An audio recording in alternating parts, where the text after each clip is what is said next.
বাংলাদেশের সতীর্থ মোসাদ্দেক হোসেনের বিপক্ষে ব্যাট হাতে রীতিমতো ঝড় চালিয়ে দিলেন সাকিব আল হাসান। 2 ছক্কা ও 1-4 সৈকতের 5 বলেই তিনি তুলেছেন 17 রান। এরপর আল হাসানের তোপের সামনে পড়েছিলেন ইংলিশ পেসার রিচার্ড গ্লিসনও। এই বোলারের 5 বলের মধ্যে 1 ছক্কা ও 2-4-এ আরও 17 রান তুলেছেন সাকিব। 19 বলে 43 রানের বিধ্বংসী এক ইনিংসে সাকিব যেন জানান দিলেন বোলিং করতে না পারলেও শুধু ব্যাট হাতেই কার্যকরী ভূমিকা তিনি রাখতে জানেন। লঙ্কা টি10-এ সাকিবের ধুমধারাক্কা 4 ছক্কায় কাঁপল পাল্লেকেলে। তার ব্যাটিংয়ের সেরাটা দেখা গেল বাংলা টাইগার্সের বিপক্ষেই। চতুর্থ ওভারের শেষ বলে লাহিরু উদারা আউট হলে ক্রিজে আসেন সাকিব। তখন মাত্র 23 রানে 2 উইকেট হারালেও শুরু থেকেই সাকিব নিজে ছিলেন আক্রমণাত্মক। তার খেলা প্রথম বলেই 4 মারেন রিভার্স সুইপে, তবে পরের ওভারে টানা 3 বল ডট দিয়ে চাপে পড়ে যান। পরবর্তী বলে দৌড়ে আদায় করেন 3 রান। 6 ওভার শেষে 6 বল খেলে সাকিবের সংগ্রহ 8 রান।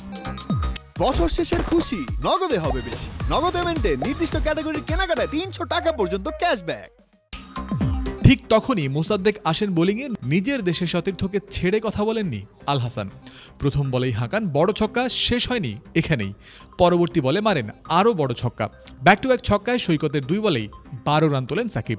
তৃতীয় বলে আসে সিঙ্গেল। 1 বল পর আবারও স্ট্রাইক পান আল হাসান।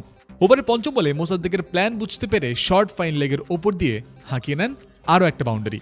শেষ বল ডট দিলেও এই ওভারে 18 রান কনসিড করেন সৈকত, যার মধ্যে 5 বল খেলে 17 রান আসে সাকিবের ব্যাট থেকে।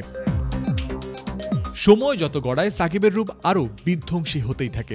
রিচার্ড গ্লিসনের 4 বলের মধ্যে বলকে সীমানা ছাড়া করেছেন 3 বার। 1 ছক্কা ও 2-4-এ প্রতিপক্ষের মাথা ব্যথার কারণ হয়ে দাঁড়ান আল হাসান। এই ওভারে গ্লিসনের 5 বল খেলে সাকিব তুলেছেন 15 রান। ইনিংসে 17 বল খেলে তার সংগ্রহ তখন 41 রান। স্ট্রাইক রেট তখন 241। শেষ পর্যন্ত 10 ওভার শেষে সাকিবের এমন ব্যাটিংয়ের কল্যাণেই গল পেয়েছে 6 উইকেটে 82 রানের কোনোরকম লড়াই করার পুঁজি। অন্যদের ব্যাটিং ব্যর্থতার দায়িত্ব নিতে হলো সাকিবকেই। তবে অন্য প্রান্তে সঙ্গ পেলে গল মার্বেলস দল হিসেবে করতে পারত আরও ভালো কিছু। জয়ন্ত বিন্দু, ক্রিক ফ্রেন্সি।